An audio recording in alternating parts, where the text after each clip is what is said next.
Bem, senhoras e senhores, bem-vindos, a mais esse vídeo. Agora continuando outras playlists que nós já fizemos, tanto sobre lutas como a última, que nós citamos sobre os esportes de marca, tanto coletivos quanto individuais, os esportes de precisão, e agora dando continuidade e abrindo então, essa playlist sobre os jogos e as brincadeiras. Eu até peço perdão aqui, como estamos gravando numa escola, na zona rural aqui do município de Itajaí, Santa Catarina, Brasil, temos alguns barulhos de roçadeira aqui, realmente nesse momento, tá certo? E se esse barulhinho incomodou, coloque aqui nos comentários.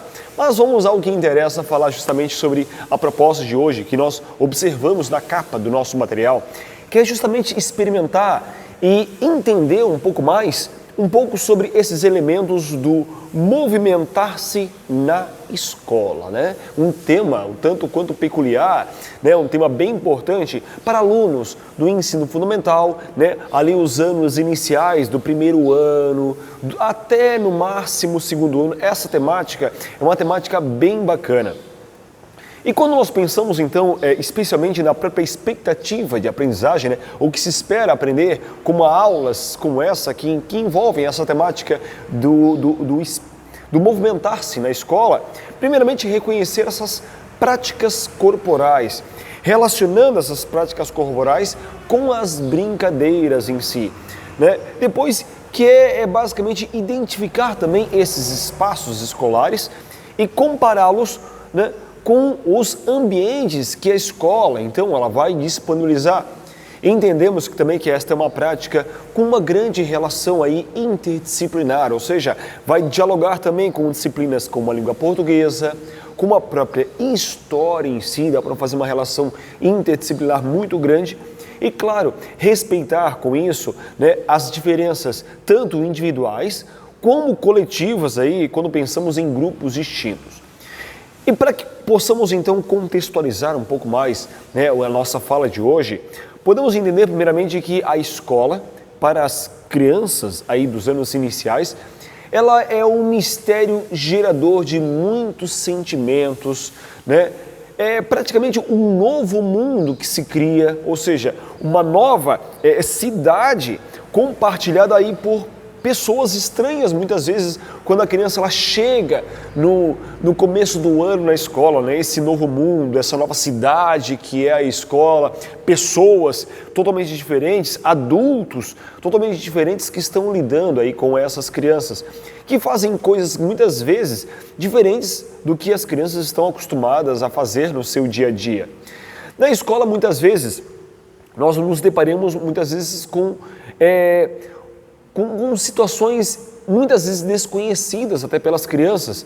E este é um conhecimento conhecido pela própria fruição desse ambiente, pela relação de construção de um novo mundo e desconstrução de um mundo que até então vinha de um ambiente familiar.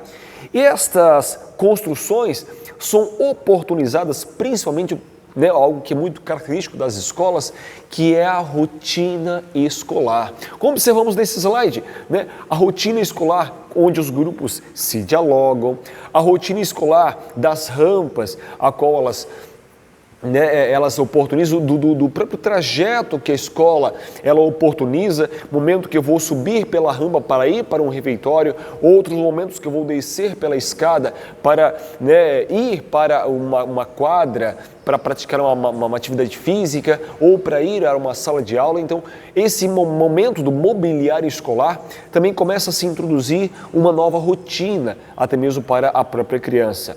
E nisso, a escola ela é um espaço riquíssimo para esse desenvolvimento motor, que precisa esse desenvolvimento motor agora ser um pouco mais recriado, criado e recriado em si. Um exemplo clássico disso podemos citar a própria cantina, podemos citar os corredores da escola, a sala de informática, podemos citar o próprio refeitório. E todos esses espaços que a escola oferece, então, podem ser principalmente espaços, então, educativos espaços de um convívio harmonioso, espaço de essa harmonia, né, que deve acontecer na relação entre aluno-aluno, entre professor-aluno, entre aluno e escola e professor e escola, também essa relação, né, de inter-relação entre os espaços e as pessoas naquele ambiente. Hoje nós temos basicamente a escola para formar sujeitos autônomos, né? Esse é o principal objetivo da escola, que os sujeitos sejam na escola autônomos e não para colocá-los exatamente em estruturas de dominação, né, em regras predefinidas, normas, condutas. E toda essa estrutura deve ser, então, basicamente, de apoiar a própria aprendizagem em si. E com isso nós temos, então, que experimentar as brincadeiras da própria comunidade, né, daquilo que nós vivenciamos na rua, na comunidade, no bairro onde eu moro, para que nós possamos com isso também interagir de forma mais cidadã, tanto com o mundo lá fora quanto com as pessoas aí que me cercam. E nisso, depois de entendermos mais essa nossa contextualização, né, esse funil de entender as coisas do geral e ir realmente para o específico, nós vamos agora entender alguns elementos e termos algumas orientações um pouco mais didáticas a partir disso. Ou seja, nós vamos, a partir de algumas propostas mais práticas, algumas reflexões, né, e algumas avaliações, entender como isso acontece e como nós podemos, por exemplo, de forma bem prática, né? Uma situação como essa, colocar as crianças em roda e questionar essas crianças, por exemplo, sobre os movimentos que elas mais gostam de desenvolver, né? Nesse momento, o professor pode estar registrando as respostas em forma de anotação, né? Ou ele pode exemplificar mesmo essas regras como forma de fazer combinados para essas crianças, né? E aí podemos definir algumas atividades bem práticas para essas crianças, como, por exemplo, uma atividade que eu gosto muito de aplicar, principalmente com o primeiro ano, né, dos anos iniciais ali, que é a boca no forno.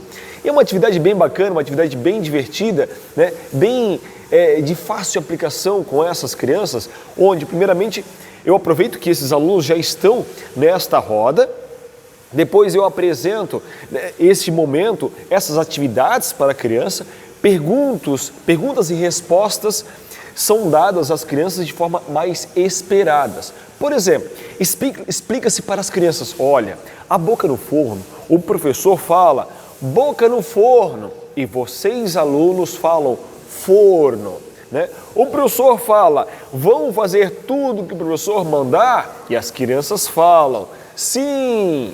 E daí o professor fala, e se alguém não fizer? E as crianças falam, né? Leva bolo, ou paga uma prenda, ou desenvolve algum tipo de atividade, então para a criança aí que não fizer. É uma atividade bem bacana, é muito semelhante ao mestre manda, né? Só que realmente tem perguntas e respostas já mais pré-definidas, mais bem estruturadas, como nós observamos nesse slide, onde as crianças estão num parque, né, desenvolvendo essas atividades que o professor, né, elaborou, e pode-se com isso, por exemplo, sugerir tarefas que promovam a exploração do próprio ambiente, né, a locomoção, né, que as crianças se locomovam de formas diferentes, que elas manipulem objetos, por exemplo, ou que busquem atividades de estabilização, né, que pode ser feitas essas atividades tanto em duplas, ou atividades em trios, ou atividades em grupos, por exemplo, como o ato de pular carniça, como correr em duplas ou trios, né? Como mesmo pode ser feito, até para que os colegas possam também sugerir outras situações, né? Outras atividades também.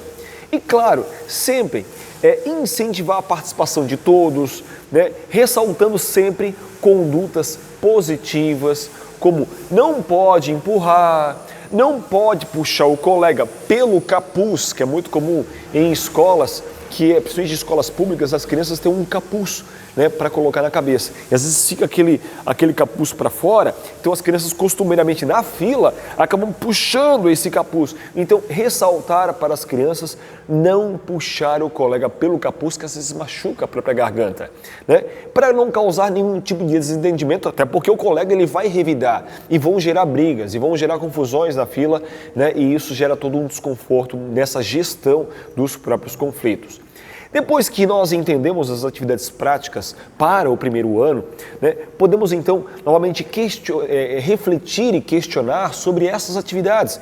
Ou seja, colocar essas crianças novamente em roda e verificar a eles quais movimentos que foram mais apreciados, que eles desenvolveram, ressaltar a importância para eles de valorizar a diferença, né, e aperfeiçoar esse processo de convivência. Muitos cuidados devem ser tomados no convívio, né, na própria circulação na escola, né, nas escadas. Eu costumo particularmente, por exemplo, sempre quando eu vou subir escada, o professor vai na frente para que a fila, seja fila de meninos e meninas ou pequenos grupos, possa então estar se deslocando de forma harmoniosa, né? Ou mesmo nos corredores, tem alguns corredores que são divididos, uma parte de rampa, outra parte de escada, alguns querem subir pela rampa, outros pela escada, então determinar realmente algumas regras mínimas de convivência, até reforçando, para que eles não se machuquem a partir disso, ou regras, né, para que eles tomem cuidados no próprio convívio dentro da sala de aula, o ato de correr entre as carteiras, né, o subir, né, na mesa ou na cadeira em si, para que não se machuquem acima de tudo, né? E depois disso, pode-se desenvolver algum tipo de registro, né, algum tipo de forma, até para que o professor possa ter algum elemento para poder avaliar a criança, avaliar esse aprendiz. Ou seja, através de desenhos, né, sobre os movimentos que eles fizeram, os movimentos mais apreciados do ambiente escolar, né? Isso pode ser feito tanto no caderno de educação física ou no caderno de tarefas, ou às vezes eu gosto de dar para as crianças, às vezes não tem nem caderno de educação física e nem o de tarefas, uma folha para que a criança possa fazer o seu rascunho, né, que possa ser distribuído então pelo professor essa folha, né, uma folha de sulfite simples para as crianças então desenharem aquilo que o professor até então está propondo. E nesse momento é muito importante o professor ele estar acompanhando o aluno, estar registrando, às vezes no próprio quadro, registrando um desenho, por exemplo, né, para que as crianças possam estar visualizando uma proposta de desenho, de um parquinho, por exemplo. E deixar claro sempre para as crianças, né, que todas as brincadeiras devem ser também extrapoladas fora do muro da escola, ou seja, todas as brincadeiras que as crianças aprendem então na escola devem ser levadas então para fora da escola também, para que as crianças ultrapassem o muro da escola e possam contribuir também de forma cidadã, né, e autônoma e democrática no próprio ambiente ali ao qual estão inseridas. E depois desse momento então de registro, que o professor conseguiu verificar alguns elementos daquilo que as crianças estão desenhando, então o professor, como forma de avaliação dessas crianças, ele vai observar, né, fazer as anotações dos comportamentos, às vezes colocar um visto naquilo que a criança ela escreveu, ela desenhou na sua folha, até para que ela se sinta valorizada. Opa, o professor está vendo aquilo que eu estou fazendo, né? Ele está realmente registrando aquilo que eu estou produzindo, então isso realmente tem um significado, né? Tem um sentido especial. E depois, o próprio desenho do aluno, né, ao qual deve então explicitar essa fruição do aluno das atividades então que ele está fazendo, como cita mesmo esses slides, né, com desenhos feitos com canetinha, desenhos feitos com o próprio lápis, né, com a caneta e todos esses elementos. E também trago para vocês uma imagem, como você observa, né, de um desenho de que uma aluna fez, bem bacana, né, como observamos aqui, o desenho da Brenda. Olha esse desenho que maravilhoso que a Brenda fez, né, do parquinho, onde ela desenhou as cores do parquinho, aquele elemento ali do central, onde as crianças costumam, né, aquele túnel aéreo que as crianças costumam correr, né, o escorregador ali mostrando os bonequinhos de palitinho, as crianças escorregando, as escadas, né? Um outro lado mostrando então a parte do escorregador, a qual as crianças desenvolvem. Um desenho realmente eu achei, né, de uma espontaneidade, de uma ludicidade muito grande. Esse desenho que aqui que decidi então compartilhar com vocês, né? Isso, claro, quando pensamos então no primeiro ano do ensino fundamental 1.